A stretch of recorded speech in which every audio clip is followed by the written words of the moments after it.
नमस्कार दोस्तों, स्वागत है आप लोगों का हमारे चैनल मैथ्स मेकर में। तो जैसा कि आप लोगों को पता है, डेली हम लोग रेलवे का प्रीवियस ईयर करते हैं और एलपी का एग्जाम हो चुका है। तो अब हम लोग करते हैं बाकी जितना भी एग्जाम बचा हुआ है वो सभी का मिक्स प्रीवियस ईयर, ठीक है। जो कि हमारे सभी एग्जाम्स के में, जैसे कि आप लोग को हम जो भी क्वेश्चन करवाए एलपी में उससे बाहर नहीं आया, सेम उसी प्रकार से अभी भी जो क्वेश्चन कराएंगे वो एनटीपीसी का एग्जाम हो, चाहे जेई का, टेक्नीशियन का, ग्रुप डी का, किसी में भी हमारे क्लास से बाहर एग्जाम में क्वेश्चन नहीं आएगा, ठीक है। तो ध्यान रहे, एनटीपीसी का में भी अच्छा रोल करेगा जो भी क्वेश्चन हम करवाएंगे, और जेई का भी एग्जाम फिलहाल होने वाला है, टेक्नीशियन का भी, ग्रुप डी का भी। तो हमारे चैनल पे जो भी नए विद्यार्थी हैं जुड़ जाएं, जो भी आप लोग का दोस्त है उसके जरूर जुड़ें, जिससे कि हम और ये अच्छा कंटेंट ला के दे पाएँ आप लोगों को, ठीक है। तो चलिए हम लोग स्टार्ट करते हैं पहला प्रश्न से। तो देखिएगा हमारा पहला प्रश्न क्या है। क्वेश्चन है कि किस दर पर कोई धनराशि 12 वर्ष में स्वयं की दोगुनी हो जाएगी। किस रेट पर 12 वर्ष में कितना स्वयं की दोगुनी। देखिए, दोगुनी का बात किया है तो बहुत ही आसान तरीका है कि मतलब बोल रहा है प्रिंसिपल अगर 1 रुपया है तो बोल रहा है कितना 12 वर्ष बाद, 12 वर्ष में, तो मिश्रधन कितना हो जाए, दोगुनी मतलब 2 हो जाए। मतलब हम रुपया किसी से 1 रुपया कर्जा लिए थे तो जो हो जाए मिश्रधन वो 2 हो जाए। अच्छा, 2 होने के लिए ब्याज कितना होना पड़ेगा, तो ब्याज 1 होगा। तभी तो मतलब 1 रुपया हम किसी से कर्जा लिए, 1 रुपया ब्याज हो गया, जो अब टोटल हो गया वो 2 हो गया, दुगुना हो गया, ठीक है। दुगुनी ये हो, इसमें मान सकते हैं 2 2 भी, 2 मानेंगे तो 4 हो जाएगा, तो ब्याज कितना हो जाएगा, 2 हो जाएगा, ठीक है। उस प्रकार से दोगुनी का मतलब यही हुआ। अब देखिए समय भी दिया कितने साल में हो जाना चाहिए, 12 वर्ष में हो गया। फॉर्मूला क्या होता है, पी टी आर बटा 100। तो पी कितना है, पी हमारा 1 है, गुना टी कितना है 12 है, गुना आर, आर कितना है, आर तो निकालना है, बटा 100 बराबर क्या होता है साधारण ब्याज। साधारण ब्याज कितना देखिए, तो यहाँ पे सिंपल इंटरेस्ट 1 हो रहा है तो 1। आप लोग का मन करे एक्स बाई मानने का तो वो मानिएगा, जिससे क्या होगा देखिए ये कट रहा है, यहाँ पे कट जाएगा, यहाँ पे 1 था इसलिए नहीं काट रहे हैं। तो ये हमारा रेट क्या हो जाएगा, आर बराबर 100 उधर जाएगा तो हो जाएगा 100 बटा 12। 100 बटा 12 कितना परसेंट होता है, तो आप लोग बोलेगा 12 8 96। यहाँ से काट भी सकते हैं, इसे डायरेक्ट पूर्णांक लिख देते हैं, 12 8 96, इससे 96 है, 4 104 बटा इतना 12। लेकिन इसको कटने वाला चीज़ है तो यहाँ से काट सकते हैं, तो 8 से 1/3, तो 8 से 1/3 से करने से अच्छा है कि आप लोग यहाँ पे काट लीजिए, इसको कटेगा तो कितना हो जाएगा ये 4 से काटेंगे तो 4 तिया 12, इसको 4 से काटेंगे तो 25, तो 25/3 का मतलब होता है 8 सही 1/3%। मतलब दुगुना हो जाए 12 साल में, उसके लिए रेट जो होना पड़ेगा वो 8 सही 1/3% होना पड़ेगा। कितना, 8 सही 1/3% का रेट होना पड़ेगा। उम्मीद करते हैं समझ में आ गया होगा। इस प्रकार का कोई भी क्वेश्चन एग्जाम में है तो आप लोग बना पाइएगा, बहुत ही बेहतरीन तरीका है इस क्वेश्चन को सॉल्व करने का। यहाँ पे जो मन करे वो मान सकते हैं, ऐसा नहीं जरूरी है कि एक ही 2 मानना है। अब मानिए ये x मानेंगे तो कितना हो जाएगा 2x, तो 2x x हो गया, तो ब्याज कितना हो गया, तो ब्याज x, तो बैठाएंगे तो मानिए यहाँ x बैठाएंगे, यहाँ भी x बैठाएंगे, देखिए कट के तो फिर वही रह गया जो पहले था। तो इसलिए बोले कि 1 2 मानते ज़्यादा आसान होता है इस प्रकार के क्वेश्चन को सॉल्व करना। चलिए अगला क्वेश्चन कर लेते हैं, जो कि हमारा कब पूछा है, आरआरबी एनटीपीसी 2021 में पूछा गया प्रश्न है, शिफ्ट फर्स्ट में, ठीक है। और स्टेज मतलब सीबीटी 1 में पूछा गया प्रश्न है। तो देखिए सबसे पहले क्या करते हैं, भाग का काम करते हैं, ब्रैकेट तो है नहीं, तो सबसे पहले हम लोग भाग का काम करेंगे। तो भाग कहाँ पे, यहाँ पे है, यहाँ पे भाग है और यहाँ पे भाग है। तो यहाँ पे करेंगे तो 3 8 32, 8 आ गया, तो 8 आ गया। यहाँ पे तो लगे भाग होगा नहीं, तो डायरेक्ट हम क्या कर सकते हैं, इसको ऊपर में जो सॉल्व करके आएगा ऊपर में, तो 8 माइनस, तो माइनस यहाँ पे माइनस, ठीक है। और इसको गुना 1/3 कर देंगे, 1/3, तो कितना हो गया ये 8 5 40/3, कितना हो गया 40/3, ठीक है। चलिए इतना तो हो गया। अब नीचे में पहले ब्रैकेट का काम करेंगे, तो ब्रैकेट में कितना है 6 3 9, तो 5 तिया 15, 15 में से 9 घटा देंगे तो 15 में से 9 गया तो 6 हो जाएगा, कितना 6। चलिए इसको सॉल्व करेंगे आंसर, तो ऊपर में जो हमारा आ चुका है एलसीएम लेंगे तो 3 हो जाएगा, 8 तिया 24, 8 तिया 24 माइनस 40, और नीचे में 6 है तो यहाँ 6 लिख देते हैं। अब जो भी आंसर होगा दिख रहा है कि माइनस में होगा, तो ये तो हो नहीं सकता, ये होगा नहीं, आंसर ये हो सकता है, चाहे आंसर ये देखिए ये भी नहीं होगा। तो ऑप्शन एक भी है जिसमें कि माइनस लगा हुआ, एक ही ऑप्शन इसमें बी में माइनस है, तो बी मेरा बिल्कुल करेक्ट हो जाएगा बिना आगे सॉल्व किए। लेकिन आगे करने का भी मन करे सॉल्व तो कर सकते हैं, क्या हो जाएगा घटा देंगे तो हो जाएगा हमारा -16/36 इसको काटेंगे तो 8/9, तो -8/9 इस क्वेश्चन का बिल्कुल करेक्ट आंसर हो जाएगा। कौन सा ऑप्शन, ऑप्शन 9। तो जब माइनस एक ही में ही लगा है, 3 गो में माइनस नहीं लगा हुआ है, तो ये क्वेश्चन का आंसर तो मेरा यहीं पे देख के टिक कर सकते थे, ठीक है, एक में ही माइनस है। उम्मीद करते हैं दोस्तों समझ में आ गया होगा। कहीं भी दिक्कत हो तो पूछिए, ना सॉल्व करने का कोई जरूरी नहीं होता है अगर ऑप्शन दिख रहा है तो टिक करके आगे जा सकते हैं, ठीक है। लेकिन आप लोग को सॉल्यूशन भी दिखाना है, ऑप्शन कैसे टिक करना है वो भी दिखाना है, तो इसलिए इस प्रकार से सॉल्व करना है, ठीक है। इस प्रकार का भी क्वेश्चन बहुत पूछा जाता है सभी रेलवे के जितना भी एग्जाम होता है सभी में। ऐसा नहीं है कि ग्रुप डी हल्का एग्जाम है, मतलब छोटा सा एग्जाम है तो कोई नहीं पूछेगा क्वेश्चन, और एनटीपीसी में पूछा जाता है। सब क्वेश्चन रिपीट होता है एक दूसरे के एग्जाम में रेलवे में, ठीक है। तो देखिए क्वेश्चन नंबर 3 हमारा क्या है। राखी ने मोहन से 12 अंक अधिक प्राप्त किए। यदि राखी ने पूर्णांक 1200 में से 54% अंक प्राप्त किए तो मोहन ने कितना प्राप्त किया। तो राखी कितना प्राप्त की, 200 में से 54%, कितना 200 में से 54% अंक प्राप्त की। 54% मतलब 54 इतना बटा 100, तो यहाँ से जब काटेंगे तो 2 को 0 से 2 को 0 खत्म, 54 दिना कितना 108, मतलब राखी जो प्राप्त की है वो 108 नंबर। और मोहन के बारे में क्या बोला है, तो मोहन जो प्राप्त किया है मोहन से 12 अंक अधिक, कौन, मोहन से 12 का अंक अधिक, मतलब राखी का ये 12 अंक अधिक है किससे, मोहन से। तो मोहन कितना प्राप्त किया होगा, इससे 12 अंक कम, ठीक है। राखी मोहन से 12 अंक अधिक है, इसका मतलब मोहन क्या है, 12 अंक कम है। तो राखी का पता है तो 12 घटा देंगे तो हमारा जो है वो मोहन का आ जाएगा। 12 घटाएंगे तो 8 4 12 96, मतलब मोहन का जो अंक है वो कितना 96 है। क्वेश्चन में ही पूछा था मोहन ने कितने अंक प्राप्त किए, मोहन जो है वो 96 अंक प्राप्त किए, 96 अंक प्राप्त किया, जो कि हमारा ऑप्शन नंबर डी में है। तो ऑप्शन डी हमारा बिल्कुल करेक्ट आंसर हो जाएगा। चलिए अगला क्वेश्चन कर लेते हैं। क्वेश्चन नंबर हमारा 4 नंबर क्वेश्चन क्या है, पिता और पुत्र। देखिए एज का प्रश्न है और आप लोगों को पता है एज का प्रश्न हम लोग हमेशा किस प्रकार से करते हैं, जो भी एज का प्रश्न अभी तक किए हैं वो बिना फॉर्मूला के, बिना एक्स बाई माने सिर्फ और सिर्फ रेशियो मेथड से किए, आप लोग यूट्यूब पे जाके देख सकते हैं। तो क्वेश्चन जो हमारा है, पिता और पुत्र की आयु का अंतर 24 वर्ष है। कौन है, पिता है और पुत्र, दोनों का अंतर 24 वर्ष है, ठीक है। 2 वर्ष पहले पिता की आयु पुत्र की वर्तमान आयु की दोगुनी थी, तो पुत्र का कितनी आयु है। जिस प्रकार से मन करे उस प्रकार से इस क्वेश्चन को हम लोग सॉल्व कर सकते हैं, ठीक है। अंतर 24 दिया है, इस चीज़ का ध्यान रहे।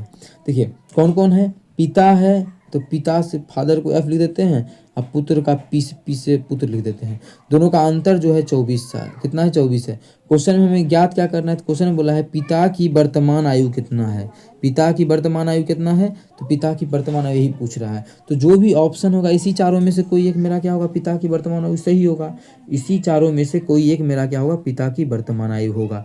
तो कैसे बनेगा क्वेश्चन, तो देखिए हम मान लेते हैं कि पिता की वर्तमान आयु 46 वर्ष है, कितना 46 वर्ष है, तो फादर 46 का हो गया, तो 46 में कितना घटाएंगे तो पुत्र आ जाएगा। तो यहाँ देख लेते हैं कितना घटाना पड़ेगा, तो यहाँ पे 2 और यहाँ पे अगर ले लेते हैं 22 तो हो जाएगा, 22 घटाना पड़ेगा। इसका मतलब पुत्र को हमें 22 मानना पड़ेगा। तो अगर 22 मान लिए इसके अनुसार तो सेटिस्फाई होना चाहिए। आगे बोला है 2 वर्ष पहले, तो 2 वर्ष पहले कितना साल का हो जाएगा, तो 2 वर्ष पहले 44 साल का। और बोला 2 वर्ष पहले पिता की जो आयु हो जाएगी, पिता की जो भी आयु हो 44 जैसे है, पुत्र की वर्तमान आयु से दोगुनी है। तो क्या पुत्र के वर्तमान आयु से दोगुनी है, पुत्र का वर्तमान आयु जो है वो कितना है 22 है। क्या 22 से ये दोगुना है, तो बिल्कुल आप लोग बोलेगा जी बिल्कुल दोगुना है, 22 दूना 44, मतलब पहला ही ऑप्शन मानने के साथ साथ पहला ही ऑप्शन मेरा सही हो गया, ठीक है। और आगे चेक ही नहीं करना है, बाकी बात सभी गलत हो जाएगा। आप लोग घर में बैठ के चेक कर सकते हैं अगर चेक करने का मूड हो तो। उम्मीद करते हैं समझ में आया होगा। कहीं भी किसी प्रकार का कोई भी दिक्कत हो किसी भी क्वेश्चन में कमेंट करके पूछिए। ये आपका अपना चैनल है मैथ्स मेकर। अच्छा लगता है क्वेश्चन समझ में आता है तो अपने सभी दोस्तों के साथ इस वीडियो को ज़्यादा से ज़्यादा शेयर करें। अगला क्वेश्चन हमारा क्वेश्चन नंबर क्या है, क्वेश्चन नंबर 5। देखिएगा क्वेश्चन नंबर 5 हमारा क्या है, एक निश्चित संख्या में कुछ पुरुष किसी कार्य को 50 दिनों में पूरा कर सकते हैं। निश्चित संख्या क्या को संख्या नहीं जानते हैं, तो एक्स वो पुरुष है किसी काम को 50 दिनों में कर सकता है, ठीक है। आगे यदि 5 पुरुष अधिक होते तो इस कार्य को पूरा होने में 10 दिन कम लगता। अगर 5 अधिक आदमी होता, अभी एक्स आदमी माने थे, अब आदमी की संख्या 5 अधिक मतलब एक्स प्लस 5 अगर होता तो समय जो लगता काम खत्म होने में पहले से 10 दिन कम लगता। बोला है ना कि 10 दिन कम लगता, तो पहले 50 दिन लग रहा था, तो अब जो है अगर 5 आदमी अधिक होता तो 40 से दिन लगता। क्वेश्चन में ये बोल रखा है, ठीक है। और भी आसान तरीका है, तुरंत हम आप लोग को बता देंगे क्वेश्चन को आसान तरीके से किस प्रकार से निकल जाएगा। देखिए यहाँ से 0 से ये मेरा 0 कट जाएगा, इधर क्या हो गया 5x, इसको गुना करेंगे तो 4x इधर आके घट जाएगा तो -4x हो गया, बराबर कितना हो जाएगा 5 चौके 20। मतलब यहाँ से सॉल्व करेंगे तो x का जो मान आ जाएगा वो 20 आ जाएगा। कितना आ गया, x का मान 20। क्वेश्चन में पूछा है पुरुषों की कुल संख्या ज्ञात कीजिए, तो पुरुषों की कुल संख्या जो है 20, जो कि ऑप्शन नंबर डी में है। इतना बेहतरीन और आसान तरीके से निकल ही गया, तो दूसरा तरीका इस क्वेश्चन में जानने का कोई ज़रूरी है ही नहीं। ऐसे निकाल सकते हैं कि 5 को अधिक पुरुष मतलब 10 दिन लगता है, इस प्रकार से निकाल सकते हैं, ठीक है। उम्मीद करते हैं मतलब 5 को पुरुष जो है अगर अधिक होता होता तो कितना लगता समय, 10 दिन और 10 दिन कम लगता। मतलब 5 पुरुष अगर बढ़ा रहे हैं तो दिन 10 को लग रहा है। दूसरा तरीका है, यहाँ से काटते तो एक पुरुष बढ़ाते तो कितना, 2 दिन 2 दिन कम लगता। ठीक है, इस प्रकार से यहाँ पे 50 है, 50 दिन में पूरा करता है तो 25 आदमी, 25 में से 5 आदमी खत्म कर देंगे तो 20 आदमी हमारा आंसर हो जाएगा। उम्मीद करते हैं दोस्तों समझ में आ गया होगा। कहीं भी किसी प्रकार का कोई भी दिक्कत हो किसी भी क्वेश्चन में कमेंट करके पूछ सकते हैं। अगला क्वेश्चन हमारा है क्वेश्चन नंबर 6। देखिएगा क्वेश्चन नंबर 6 क्या है। एक कक्षा की परीक्षा में 5 छात्रों के प्राप्तांक औसत इतना है और उनमें से 3 के प्राप्तांकों का औसत इतना है, तो शेष 2 छात्रों के प्राप्तांकों का औसत। अब देखिए इस प्रकार के क्वेश्चन का बेसिक क्या है, बेसिक हम नहीं सॉल्व करेंगे, ट्रिक बताएंगे, बस बेसिक यहाँ पे आप लोग को लिख के छोड़ देंगे। यहाँ पे जो है बेसिक हम लिख के छोड़ देंगे। ठीक है, ये भी क्वेश्चन जो है एनटीपीसी देखिएगा पूछा गया है, 21 में पूछा गया प्रश्न है। 5 गो छात्र का प्राप्त का औसत कितना है, 5 गो विद्यार्थी है, औसत कितना है 39.20। इसका मतलब है कुल योगफल जो हो जाएगा, इसको गुना करेंगे तो इसका कुल योगफल आ जाएगा 5 विद्यार्थी का। और बोला है 3 गो जो है उनमें से 3 गो विद्यार्थी जो है उसका जो एवरेज है वो 41 है, तो यहाँ से गुना करेंगे तीनों का आएगा। यहाँ पे देखिए 5 गो विद्यार्थी का आया, यहाँ पे 3 गो विद्यार्थी का आया, तो इसको घटाएंगे तो क्या 2 विद्यार्थी को बचेगा, और इसको भी गुना करके जो भी आएगा उसको घटाएंगे 2 विद्यार्थी का आएगा। लेकिन पूछा है शेष दोनों के प्राप्तांकों का औसत ज्ञात करना था, जो भी आएगा उसमें 2 से भाग करेंगे तो आंसर आ जाएगा। ये हमारा बेसिक हुआ। ठीक है, यहाँ पे पॉइंट था इसीलिए हम बेसिक से यहाँ पे भागना चाहें। आप लोग चाहें तो निकाल सकते हैं, बेसिक भी आसान ही है इस क्वेश्चन का। लेकिन अगर ट्रिक्स बनाना चाहे तो तब देखिएगा 5 गो विद्यार्थी है जिसका कि कितना है 39.20, 39.20। उसमें से 3 गो जो विद्यार्थी है, 3 गो सिर्फ और सिर्फ 3 गो, उसका 41 है। 3 गो जो विद्यार्थी है उसका 41 है एवरेज।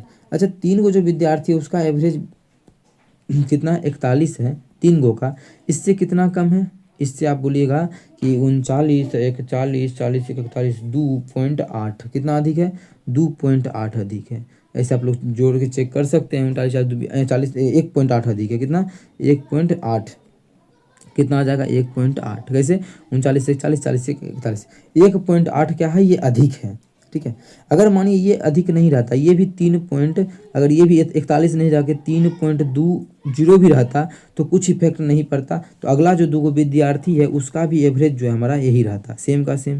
लेकिन इसमें क्या हुआ, इसका जो है अधिक है, इस तीनों का कितना अधिक है 1 पॉइंट अधिक है, कितना 1 पॉइंट अधिक है तीनों का, तो तीनों का कितना टोटल अधिक हो जाएगा। तो आप लोग तीनों का अगर टोटल अधिक देखेंगे, टोटल तो हो जाएगा 18 दिया 54, 5 पॉइंट अधिक तीनों का, 5 पॉइंट अधिक तीनों का ये अधिक हो जाएगा एक्चुअल में। ठीक है, ठीक है, तो ये जो हमारा चल गया है तो 3 विद्यार्थी वो कितना, 3 वो जो विद्यार्थी गया है वो कितना अधिक लेके चला गया है, 5.4 अधिक लेके गया है। समझिएगा 5.4 अधिक लेके गया है तीनों विद्यार्थी। अब यही तो हमको औसत निकालना है ना, तो ठीक है, अगर बोलता कि कुल तो यहाँ से निकाल देते, लेकिन अब हमें बोला है कि जो भी मानिए अधिक लेके गया है, तो अब जो शेष विद्यार्थी बचेगा उसमें इतना कम बचेगा, औसत में घटा देंगे, क्योंकि ये जो है अधिक लेके चला गया तीनों, तो शेष जो 2 बचेगा ओकरा में कम बचेगा। 2 ना, तो ये तो हम निकाल लिए क्या कुल, हमें तो एवरेज चाहिए, 2 विद्यार्थी और बचा हुआ है, काटेंगे तो आ जाएगा -2.7।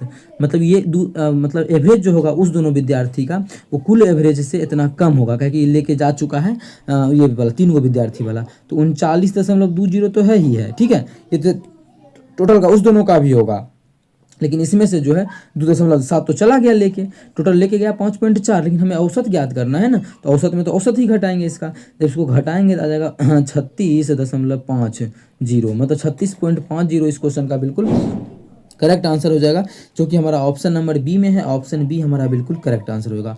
उम्मीद करते हैं आप लोग को दोनों तरीका समझ में आएगा, बेसिक भी आप लोग कर ही लिए होंगे।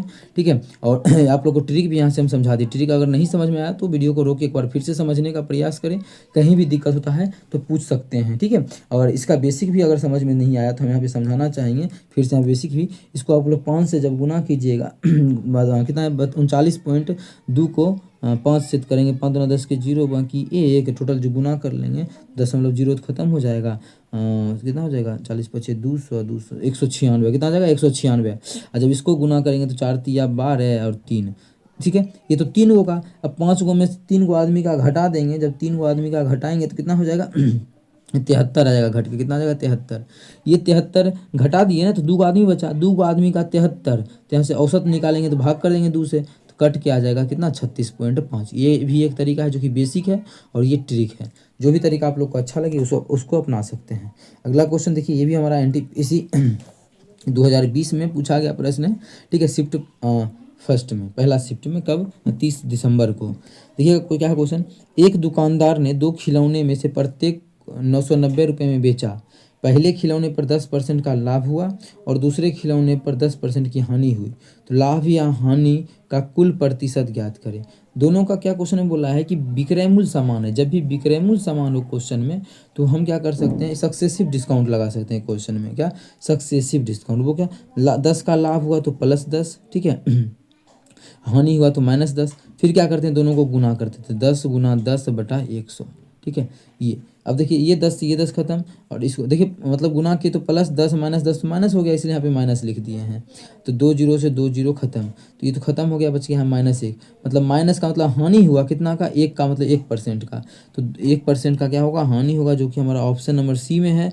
तो ऑप्शन सी हमारा बिल्कुल करेक्ट हो जाएगा। जब भी विक्रय मूल्य समान हो तो सक्सेसिव डिस्काउंट आप लोग लगा सकते हैं। ऐसे मानिए विक्रय मूल्य समान नहीं बोलता या क्रय मूल्य समान बोलता है, या फिर आप लोग को इसका बेसिक भी जानना है, तो देखिए क्वेश्चन आसान है। क्या 10% का लाभ हो रहा है, इसका मतलब 10% का फ्रैक्शन वैल्यू होता है 1/10 होता है। मतलब 10 का चीज़ है 11 में बेच रहा है। ये क्या है, सीपी है और ये एसपी है। 10 का चीज़ 11 में बेच रहा है। फिर क्या हो रहा है, हानि हो रहा है 10% का, मतलब 10 का ही चीज़ है, अब 9 में बेच रहा है। तो टोटल सीपी कितना हो जाएगा, गुना करेंगे तो 100, और यहाँ पे एसपी कितना हो जाएगा, 11 × 99। अब देखिए क्या हो गया, यहाँ पे कितना का लाभ या हानि हो रहा है, तो आप लोग बोलिएगा 1 का। लेकिन यहाँ से अभी क्वेश्चन तो बन नहीं सकता है, क्यों, बोला है प्रत्येक खिलौना का विक्रय मूल्य समान है। तो अभी जो हमें है इस क्वेश्चन में विक्रय मूल्य समान करना है, यहाँ पे रुकना है। ये भी गलती की आप लोग को समझाने के लिए। विक्रय मूल्य क्या समान है इस दोनों को, देखिए तो नहीं, 1 का विक्रय मूल्य 11 है, 1 का विक्रय मूल्य 9 है। विक्रय मूल्य समान नहीं है, विक्रय मूल्य समान कीजिए। तो क्या करेंगे, 11 में 9 से गुना कर देंगे, 11 में 11। देखिए तो अब हो गया ना, 11 × 99, 11 × 99। तो यहाँ भी अगर 9 से की तो इसमें भी 9 से करेंगे, इसमें भी 9 से, 11 से करेंगे। टोटल जब इसका गुना करेंगे तो हमारा जो हो जाएगा ये हो जाएगा 90, और ये जो हमारा हो जाएगा 110। कितना, 110। जब इसको गुना करेंगे तो 11 × 99, ये भी हमारा हो जाएगा 11 × 99। तो सीपी जो हो गया क्रय मूल्य वो कितना हो गया, 200। सीपी कितना हो गया, 200। और विक्रय मूल्य कितना हो गया, 99। 99 कितना होता है, 198। कितना का देखिए, तो हानि हो रहा है 2 का हानि, किस पे, 200 पे। 200 पे 2 का हानि, परसेंटेज निकालना है, यहाँ से काटा पीटी करेंगे तो 2 बार 1 बार आ जाएगा। 1% का क्या हो रहा है, लॉस हो रहा है। लेकिन इतना आप लोग को नहीं बनाना है, इस प्रकार से निकल जाना है। बस आप लोग को समझाया कि किस प्रकार से क्वेश्चन को बनाना है, मतलब विक्रय मूल्य को यहाँ सेम करना था, ठीक है, तभी क्वेश्चन ये बन पाता। ऐसे भी 200 रुपये पे 2 रुपये का लॉस रहा है, मतलब 1% है, 100 पे 1 रुपये का लाभ नुकसान होगा। उम्मीद करते हैं दोस्तों समझ में आया होगा। ये क्वेश्चन अच्छा लेवल का था। ये भी क्वेश्चन देखिए एनटीपीसी में पूछा गया प्रश्न है, कब, 30/12/2020 को, शिफ्ट फर्स्ट और CBT 1 में।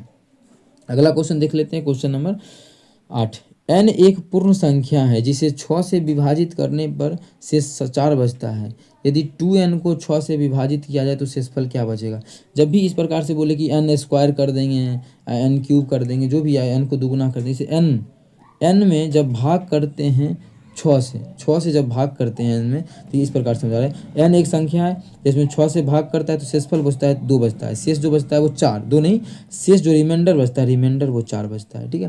क्वेश्चन में बोला है कि अब जो है, अब यदि 2n को 6 से भाग दिया जाए, अब इसका दुगुना को भाग कर रहे हैं, इसका दुगुना को भाग करेंगे 6 से, तो शेषफल भी इसका 4 नहीं बच के दुगुना बचेगा, क्योंकि दुगुना से भाग कर रहे हैं। अब दुगुना तो अब 6 से भाग कर रहे हैं तो कभी 8 शेषफल बचेगा, नहीं बचेगा। मतलब फिर से 6 से भाग देंगे तो रिमाइंडर जो बच जाएगा 2 बच जाएगा। 8 तो शेषफल नहीं बच सकता है ना, अपने 6 से भागे दे रहे कोई संख्या में, कभी 8 शेषफल बचेगा नहीं। फिर से लगा देंगे एक बार में तो 2 बच जाएगा। इसका मतलब 2 इस क्वेश्चन का बिल्कुल करेक्ट आंसर हो जाएगा। कौन सा, 2।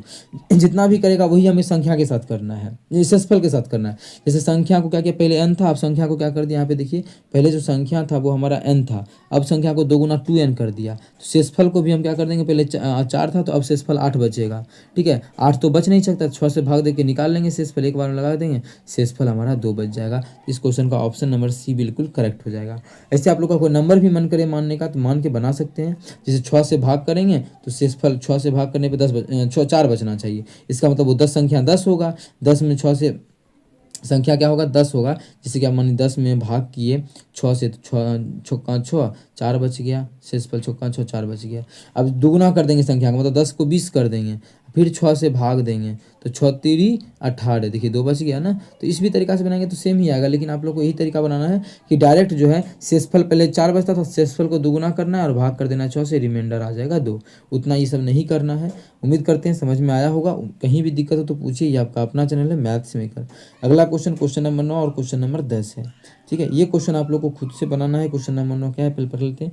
यदि एक व्यक्ति ने 9 घंटे में 61 किलोमीटर की दूरी तय की, उसने कुछ दूरी 4 किलोमीटर प्रति घंटा से पैदल, ये क्वेश्चन कल या परसों क्लास में करवाए थे ना। ठीक है, फिर भी आप लोग क्या करना है, इस क्वेश्चन का होमवर्क का प्रश्न रहा ये आप लोगों के लिए। इसका आंसर आप लोगों को कमेंट सेक्शन में कमेंट कर देना है। ठीक है, इसका आंसर कमेंट सेक्शन में कमेंट कर देना है। जिस विद्यार्थी का आंसर सही होगा उसी विद्यार्थी का हम आंसर को पिन कर देंगे। ठीक है, तो आप लोग को जरूर कमेंट करना है। कहीं भी दिक्कत हो तो हमसे पूछिए।